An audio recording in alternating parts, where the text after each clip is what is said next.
భాషలో ఉందో ఇందిరమ్మ ఇల్లు ఈనాటి మనం ఇస్తున్నది గత 10 సంవత్సరాల్లో ఆనాటి ప్రభుత్వం 2BHK పేరుతో రాష్ట్ర ప్రజలని ఎలా మభ్యపెట్టిందనేది రెండో అంశం.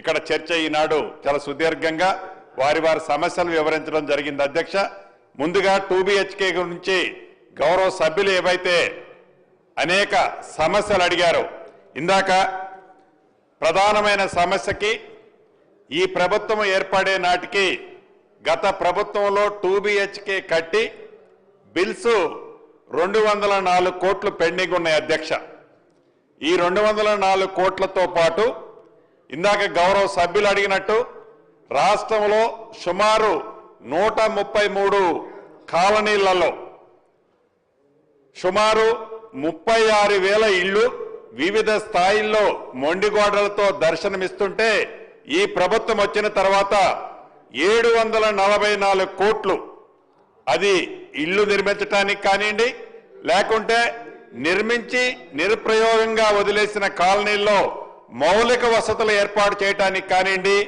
744 కోట్లు గౌరవ ముఖ్యమంత్రి రేవంత్ రెడ్డి గారి నాయకత్వంలోని ఈ ప్రజా ప్రభుత్వంలో ఆర్థిక శాఖ మంత్రి వర్యులు బట్టి విక్రమార్క గారిని ఒప్పించి మెప్పించి ఈ పేమెంట్ ఇవ్వటమే కాకుండా ఏవైతే ఇంకా సుమారు గౌరవ మా శాసనసభ్యులు సభలో లేని సభ్యులు కూడా అనేక పర్యాయాలు ప్రధాన ప్రతిపక్షంలో చెప్పుకునే సభ్యులు కూడా 2014 శాసనసభ ఎన్నికలు జరిగే ముందు వారు 3 లక్షల రూపాయలతో ఒక స్కీమ్ ఇళ్ల స్కీమ్ ఓపెన్ చేసి తలా ఒకరికి ఒక పత్రం ఇచ్చి వదిలేశారు. అధ్యక్ష, దానికి సంబంధించిన దాంట్లో కూడా వారు ₹1 పేమెంట్ చేయలే.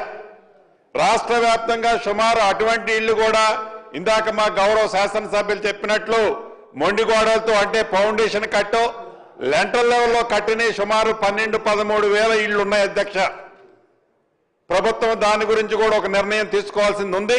తప్పకుండా దాని గురించి కూడా రాష్ట్ర వ్యాప్తంగా ఆనాడు 3 లక్షల రూపాయల స్కీమ్లో కట్టిన ఇళ్లు ఫౌండేషన్లు ఏవైతే వేసి ఉన్నాయో అవి పేదవాళ్ళు అయి ఉంటే ఆనాడు ప్రభుత్వం కేవలం పింక్ కలర్ షర్టులు తొడుక్కున్న వాళ్ళకి ఇందాక మిత్రులు రాకేష్ రెడ్డి గారు చెప్పినట్టు కేవలం పింక్ కలర్ షర్టు ఉన్న వాళ్ళకే ఇచ్చారు. అధ్యక్ష, ఎవరికి ఇచ్చారనేది ఇప్పుడు నేను విమర్శించడం కాదు. అధ్యక్ష, కానీ ఆ 12,000 ఇళ్లు అర్హులైన పేదవాళ్ళు అయ్యి ఫౌండేషన్ స్థాయిలో ఉండి ఉంటే తప్పకుండా గౌరవ ముఖ్యమంత్రి గారిని సహచార కేబినెట్ మంత్రుల్ని ఒప్పించి వాటికి కూడా పేమెంట్ ఇచ్చే కార్యక్రమం ఈ ప్రభుత్వం పాజిటివ్ గా బేసిజాలుగా పోకుండా చేపట్టడం జరుగుద్దని కూడా ఈ సభ ద్వారా ఈ సభలో లేని పెద్ద మనుషులకి అనేక పర్యాయాలు వారు నాకు ఫోన్ చేస్తుంటారు. అధ్యక్ష, చూడగా కొద్దిగా అది ఒక్కటి క్లియర్ చేసి పెట్టవే అని. ఆ సభ్యులకి కూడా ఈ వేదిక ద్వారా వారు లేకపోయినా అర్హులై ఉండి ఉంటే ఆ 3 లక్షల రూపాయల స్కీముకు సంబంధించిన ఇల్లు కూడా తప్పకుండా ఇవ్వటం జరుగుద్దని కూడా ఈ వేదిక ద్వారా తెలియజేస్తూ 2BHKకి సంబంధించిన అనేక అంశాలు కొన్ని కంప్లీట్ అయ్యాయి. కంప్లీట్ అయిన తర్వాత బెనిఫిషరీని సెలెక్ట్ చేయని కారణంగా కిటికీలు, దారబంధాలు, చివరికి ట్యూబ్ లైట్లు, దాంట్లో ఉండే వైర్లు పీకిపై నిరుప్రయోగంగా రాష్ట్రంలో ఇంకా కొన్ని ఉన్నాయి. అధ్యక్ష, ఇందాక కసిరెడ్డి నారాయణ రెడ్డి గారు చెప్పినట్టు వారు CDF ఫండ్ నుంచి కొన్నిచ్చి చేయించినట్లు చాలా మంది శాసనసభ్యులు వారి నిధులను పెట్టి చేయించిన సందర్భాలు ఉన్నమాట వాస్తవం. రాష్ట్ర ప్రభుత్వం వచ్చిన తర్వాత సుమారుగా 457 కోట్లు అలా నిరుపయోగంగా పూర్తిగా కట్టి పూర్తి పేమెంట్ ఇచ్చిన వాటికి కూడా శాంక్షన్ ఇచ్చాం. దాంట్లో పేమెంటే పార్ట్లీ కొంత ఇచ్చాం. కొన్ని వర్కులు ఆన్గోయింగ్ ఉన్నాయి. ఆ వర్కులు కంప్లీట్ చేసే బాధ్యత కూడా ఈ రాష్ట్ర ప్రభుత్వం చేపట్టుద్ది బేసిజాలకి పోకుండా.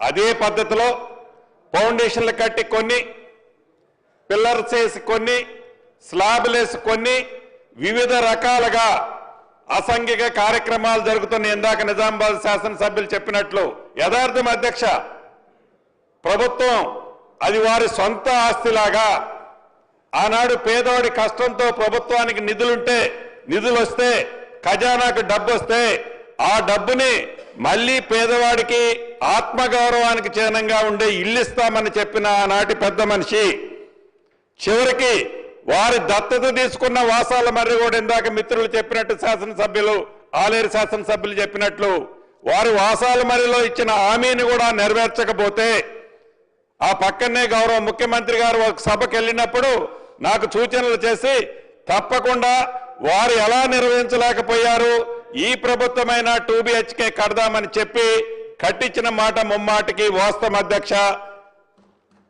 ఇందిరమ్మ ఇళ్ల కార్యక్రమంలో అదే రకంగా ఈ 2 BHKకి సంబంధించిన వాటిని ఇప్పటికే ఆదేశాలు ఇచ్చాం.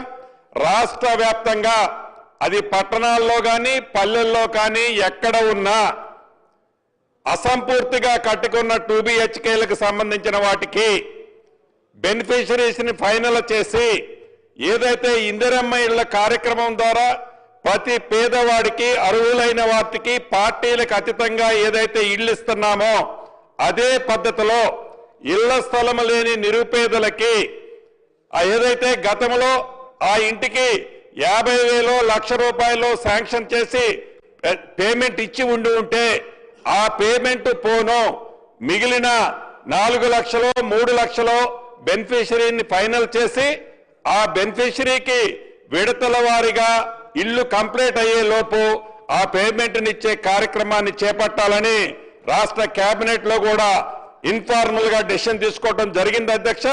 దాన్ని తప్పకుండా నిరుప్రయోగంగా కొన్ని నిధులు ఖర్చు పెట్టి ఎక్కడైతే అసాంఘిక కార్యక్రమాలు జరుగుతున్నాయని గౌరవ శాసనసభ్యులు అనుకుంటున్నారో వాటన్నిటినీ పేదవారికి రాబోయే కొద్ది రోజుల్లోనే ఇచ్చి సెలక్షన్ చేసి